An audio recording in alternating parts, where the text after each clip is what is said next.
नमस्कार, मैं हूं आपके साथ हर्षिता और आप देख रहे हैं टीटीएन न्यूज 24।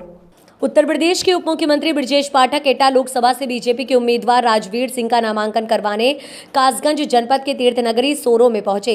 इस अवसर पर नामांकन सभा में बोलते हुए राजवीर सिंह ने कहा कि अब की बार 400 पार और एटा में 5 लाख पार। उन्होंने कहा कि एटा लोकसभा की जीत टॉप 5 में शामिल होगी। ब्रजेश पाठक ने नामांकन सभा में भाषण देते समय कहा कि कल्याण सिंह ने अपनी कर्मभूमि कासगंज ही बनाया था। उन्होंने कहा कि राम मंदिर के लिए कल्याण सिंह ने अपनी सरकार को कुर्बान कर दिया था। लाखों करोड़ का घोटाला था, भ्रष्टाचार पर खुलती जा रही। उसी समय कॉमनवेल्थ गेम हुए थे।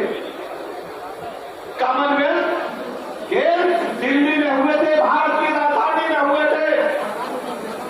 दुनिया के राष्ट्रमंडल देशों के खिलाड़ी दिल्ली राजधानी में इकट्ठा हुए थे। उसमें भी घोटाला हो गया तो उनके खेल मंत्री जेल के सीटों के पीछे थे, उन्हीं के मंत्री थे, उन्हीं की सरकार।